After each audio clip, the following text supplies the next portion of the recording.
मुख्यमंत्र्यांच्या वर्षा निवासस्थानी आज बैठकांचा दुसरा राऊंड नाशिक, धुळे, अहिल्यानगर महानगरपालिकेसाठी बैठका पार पडणार। मुंबई दक्षिण आणि उत्तरमधील जागांच्या संदर्भात चर्चा केली जाईल। मुंबई महानगरपालिकेसाठी भाजप सोमवारी उमेदवारी यादी जाहीर करणार आहे। बंडखोरी टाळण्यासाठी भाजपचा सावध पवित्रा।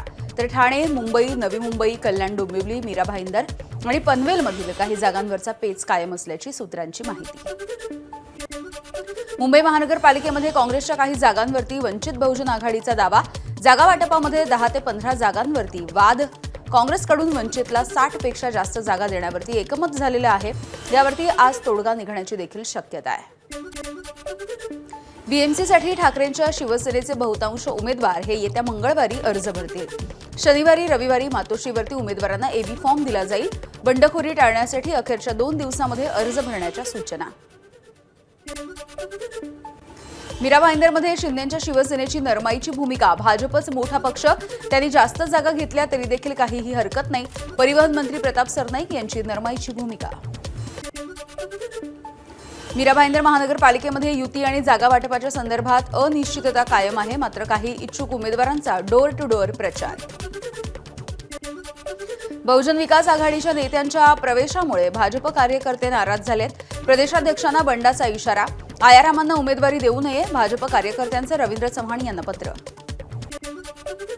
पनवेल महानगरपालिकेमध्ये महाविकास आघाडी मनसेसह एकत्र लढणार आहे। कोण किती जागा लढवणार याची अद्याप घोषणा करण्यात आलेली नाही। 78 जागांसाठी पनवेल महानगरपालिकेची निवडणूक होती आहे।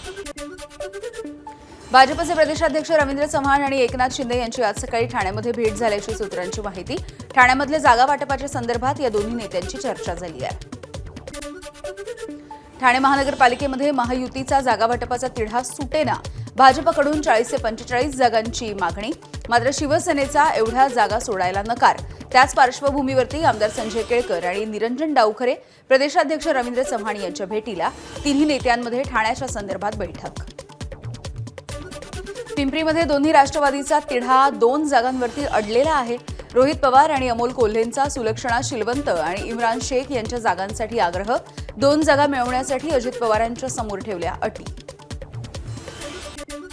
राजकारणामध्ये उतरण्याची पहिली पायरी ही महानगरपालिकेची निवडणूक आहे। त्यामुळे वरिष्ठांनी मार्गदर्शन केल्याप्रमाणे महानगरपालिका निवडणुकीच्या रिंगणामध्ये उतरणार, कृष्णराज महाडिक यांची प्रतिक्रिया। कोल्हापूरमध्ये प्रभाग क्रमांक 20 मधील नागरिकांचा निवडणुकीवरती बहिष्कार टाकण्याचा निर्णय। साई मंदिर ते नवीन वाशीनाका परिसरामधील रस्ता आणि नागरी सुविधा देण्याची आश्वासनं अपूर्ण राहिल्याची नागरिकांची तक्रार आहे। पक्ष बदलणाऱ्या आणि गद्दारी करणाऱ्यांना त्यांच्या प्रभागामध्ये जागा दाखवू, सांगली महानगरपालिकेमधल्या निवडणुकांच्या तोंडावरती जयंत पाटील यांचा इशारा। त्यांच्या विरोधामध्ये तोडीस तोड उमेदवार देऊन आक्रमक प्रचार यंत्रणा उभी केली जाईल। जयंत पाटील यांचं मिरजमधल्या नगरसेवकांसाठी सूचक विधान। सांगलीमध्ये अजित पवार यांच्या राष्ट्रवादीचा भाजप आणि शरद पवार यांच्या राष्ट्रवादीला धक्का। आणखी काही माजी नगरसेवकांचा अजित पवार यांच्या राष्ट्रवादीमध्ये पक्षप्रवेश।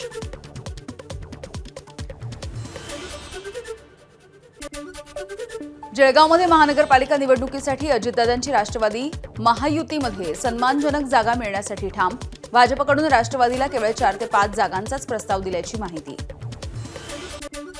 अहिल्यानगर मनपासाठी आपची पहिली उमेदवारी यादी जाहीर झाली आहे। 10 उमेदवारांची पहिली यादी जाहीर केली असून आम आदमी पार्टीने संपूर्ण जागा स्वबळावरती लढणार असल्याचं जाहीर केलं आहे।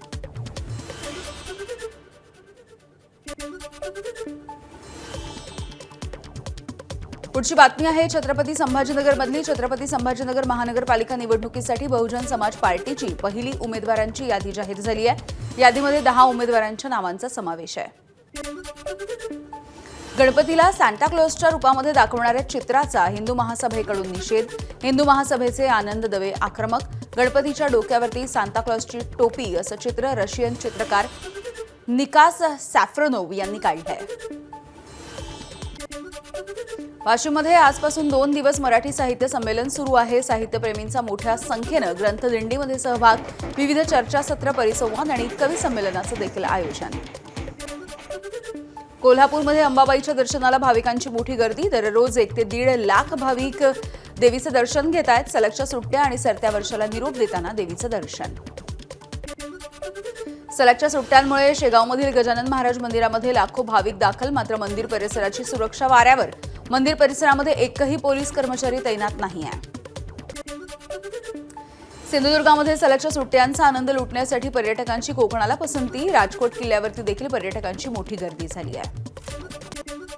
सुट्टे आणि शाकंभरी नवरात्र उत्सवाच्या पार्श्वभूमीवरती तुळजापूरमध्ये भाविकांची गर्दी होती आहे. गर्दीच्या नियंत्रणासाठी तुळजाभवानी मंदिर संस्थानाकडून मुख्य प्रवेशद्वारामधून प्रवेश बंद करत बिडकर पायऱ्यांच्या मार्गे भक्तांना दर्शनासाठी मंदिरामध्ये सोडलं जात आहे. खासदार कंगना रनौत या छत्रपती संभाजीनगरमध्ये होत्या. घृष्णेश्वर मंदिरामध्ये विधिवत पूजा करून त्यांनी दर्शन घेतलंय. ठाण्यातल्या पोखरण रोड 2 या ठिकाणी बिबट्या आढळलेला आहे. त्यामुळे नागरिकांमध्ये काहीसं भीतीचं वातावरण पसरलंय. बेतनी हॉस्पिटल जवळच्या बांधकाम साईटवरती हा बिबट्या दिसून आलाय. भंडाऱ्याच्या लाखांदूरच्या चपराड पहाडीवरती अस्वलाचा वावर बघायला मिळतोय. पहाडीवरती मंदिरामध्ये दर्शनासाठी जाणाऱ्या भाविकांमध्ये यामुळे भीतीचं वातावरण आहे. कोकणामध्ये जाणाऱ्या प्रवाशांना नवीन वर्षाचं गिफ्ट. दादर तिरुनेलवेली एक्सप्रेसच्या डब्यामध्ये वाढ. कोकणामध्ये जाणाऱ्या प्रवाशांची गर्दी विभाजित व्हायला मदत होईल. प्रवाशांच्या वाढत्या मागणीमुळे दादर तिरुनेलवेली आणि यशवंतपूर कारवार या दोन्ही गाड्यांची आसन क्षमता वाढवण्यात आली आहे. नव्या वर्षाचं स्वागत धूमधडाक्यामध्ये करण्यासाठी मध्य रेल्वेवरती 4 विशेष लोकल चालवल्या जातील. मुंबईमध्ये ठिकठिकाणी रात्री जागर करून नव्या वर्षाचा जल्लोष साजरा केला जात असतो. त्यामुळे पर्यटक आणि प्रवाशांच्या सोयीसाठी मध्य रेल्वेचा निर्णय. आजपासून देशभरामध्ये रेल्वेचा प्रवास महागतोय. सामान्य ते एसी ट्रेनपर्यंत भाडेवाढ लागू असणार आहे. त्यामुळे आता प्रवाशांना किलोमीटरच्या मागे 1 ते 2 पैसे अतिरिक्त मोजावे लागतील. वर्षभरामधली रेल्वेची ही दुसरी भाडेवाढ आहे.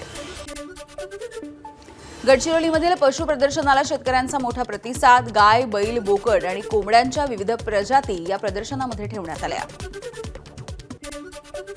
एक धक्कादायक बातमी अकोल्यामधल्या तेल्हारा तालुक्यामध्ये अल्पवयीन मुलीवरती लैंगिक अत्याचार करण्यात आले आहेत. वडील, काका आणि शेजारच्या वृद्धाकडून या मुलीवरती अत्याचार झाले. शाळेमधल्या शिक्षकांकडे या मुलीने तक्रार केली आणि हा सगळा प्रकार उघडकीस आलाय. या प्रकरणी आता गुन्हा दाखल झालाय. पवन करवर याच्यावरच्या हल्ल्याप्रकरणी आरोपींना अटक झालेली आहे. ओबीसी नेते मंगेश ससाणे यांच्या भेटीच्या नंतर अटकेची कारवाई. सप्टेंबर महिन्यामध्ये पवन करवर आणि त्यांच्या 3 साथीदारांवरती सावरगावमध्ये एका हॉटेलच्या बाहेर 10 ते 15 अज्ञात युवकांनी हल्ला केला होता.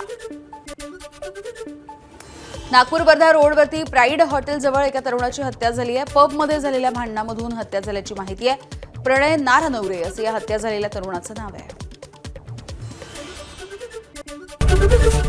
एबीपी माझा, उघडा डोळे बघा नीट.